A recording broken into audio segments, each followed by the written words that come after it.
how did I become a model from a small town farm boy to a big model in LA? So a little bit about me is I am signed with 3 agencies and I also have a mother agent. 3 agencies is LA. In LA, I have DT Models. In Chicago, I have One Management. And then in New York, I have Crawford Models. It's pretty exciting. Yeah, I shot with Wilson. I just got off a shoot with Wilson. I shot with Dick's Sporting Goods, Nike, Fruit of the Loom, Oakley. There's definitely more. I've shot with more. I've shot with a bunch of the smaller brands. I have a shoot coming up at the end of this month in October.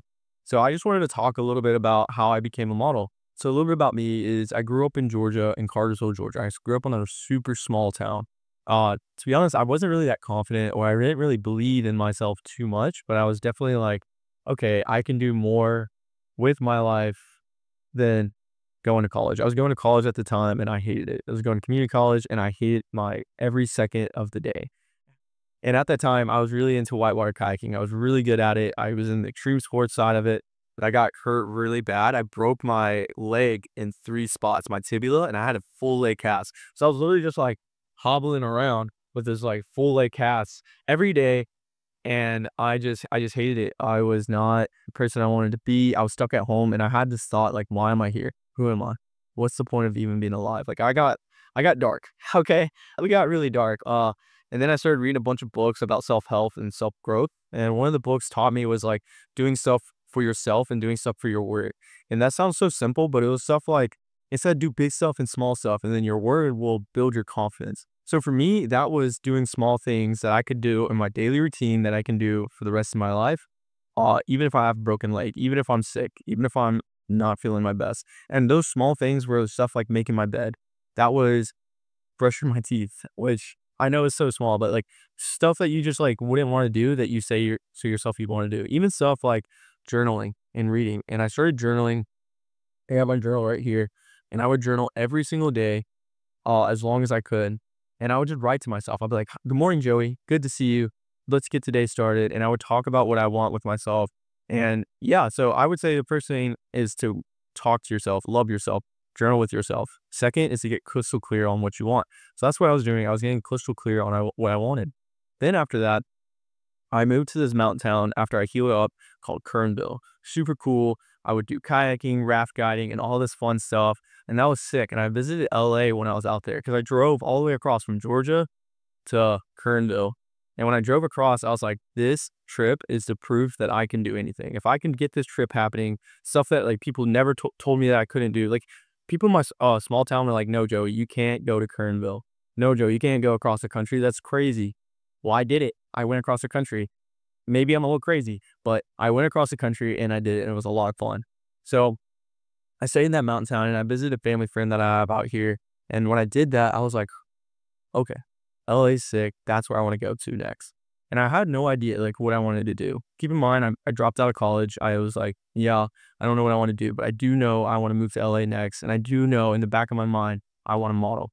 So I did a little research. I was like, how can I become a model? And literally what I did was I just took photos of myself standing. Worst photos. They're like this, and this. And I was like smiling, like, geez. And they were like the worst photos. And I submitted them to every agency I could find. And I submitted it once to my mother agent. And we did a Zoom call with him. And I love him. And we just did a Zoom call and it went really well. And I got signed with him. And he's like, move to LA by the end of the summer. So I worked as a raft guide, built up my money, savings, and then I spent it all on an apartment. Okay. Pretty crazy. Got signed.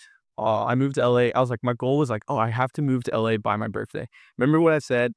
Create a goal or say something you're going to do and then follow through, even big or small. That was a big thing. That was going to be that big thing.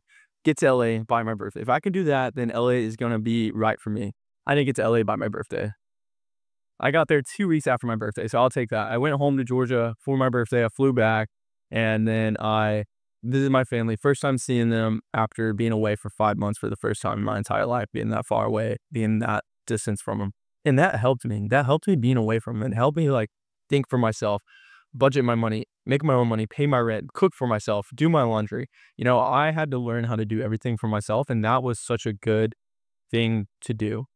So I moved to LA, and first week I got signed with my agency. I was like, let's go. This is proof that it will work. And then I did a bunch of test shoots, test shoots, test shoots, test shoots. I built my portfolio and I did my first shoot. I got booked for my first shoot 2 months in, or 3 months, 2 or 3 months, somewhere around there. I don't know. I got there in September and it was, I think it was like December, November, December, somewhere in there. Okay. And it was with Oakley, and it was really cool because I haven't gotten the chance to explore LA, but the shoot was a 4-day shoot, and we did different locations in LA. So we did like Venice, Malibu, downtown, East Hollywood, East Hollywood, I think, somewhere around there, or like West Hollywood. Um, and it was really cool to get to see that from the perspective of a model. And it was cool to get to do that because this dream that I've been having since I basically broke my leg and since I started lifting was like the reason I got it was like that was like the proof. I had the proof inside myself, but that was the proof outside that like, yes, you can do it. You become a model. You can do what you want.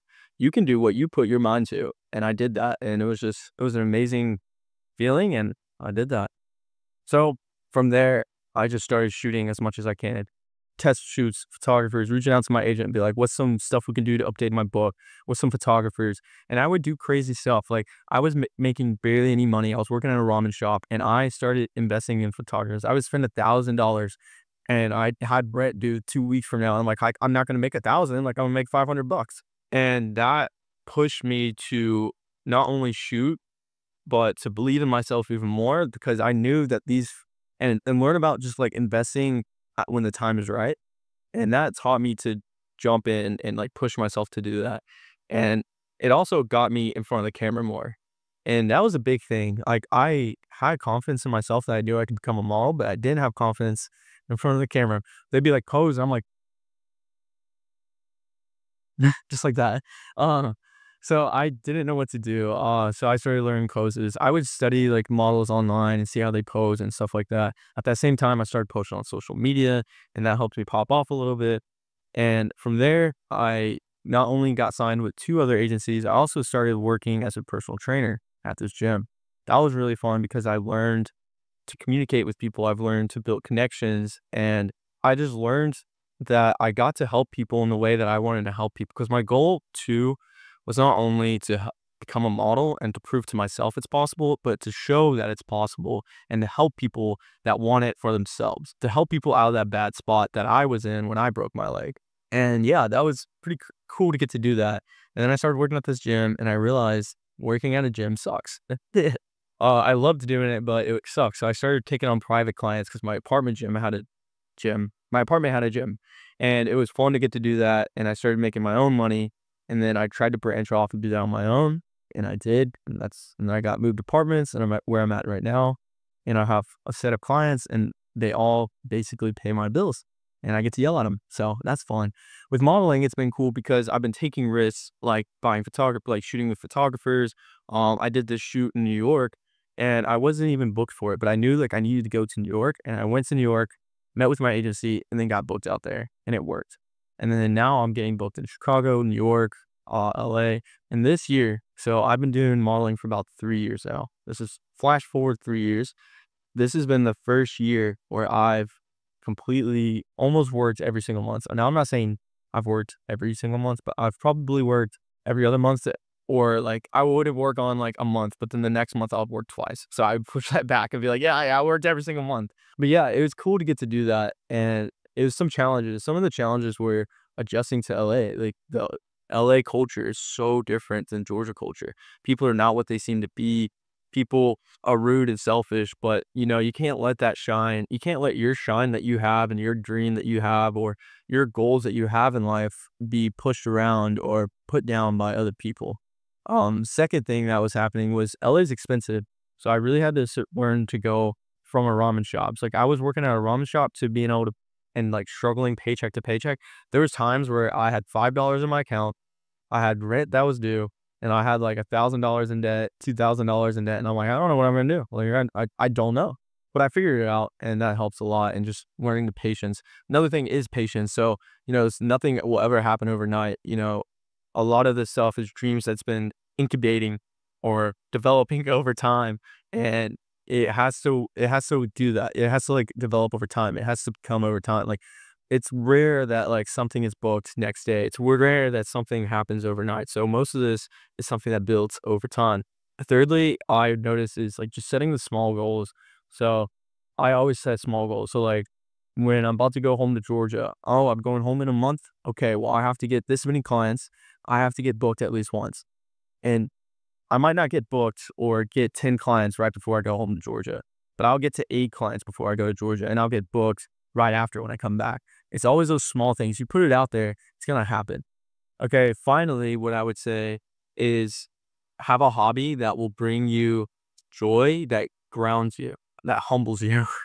Yeah, like I do mountain biking and I surf. And mountain biking such a challenge. You're biking up a hill and it's so hard to do and you crash and you're like, well, I might be a decent model or a big model, but this mountain still like hurt me, like it's stuff like that. So it's having a hobby that can like bring you joy that doesn't have to do with anything of work. I've noticed for me that helps a lot, especially when I get overwhelmed or I'm frustrated or I don't get booked for a job or, so I could get broken up with or anything like that. So I definitely would recommend having a hobby. And then the final thing that I've noticed that helps me the most with all this is making sure I stay true to myself. So I kind of wrote down my characteristics in my journal that I wanted to stay true to. And having those characteristics be a part of my life and being a part of me whenever I'm doing stuff is very important because LA can be you can change so fast here, which is good, but sometimes it could change it for the worse and you can get lost. And I think having those characteristics written down and kind of like knowing like, okay, how do I want to be? I want to be charismatic. I want to be kind. I want to be outgoing. I want to think about others. I don't want to cut people off in traffic, even though they cut me off, stuff like that. And it can definitely help. But yeah, that's my story. Moved from a small town in Georgia and yeah, came out to LA and now I'm just a model out here in LA and I'm grateful for how far I came. Oh, gratitude would help to make sure you speak gratitude out there. Other than that, yeah, that's it. You asked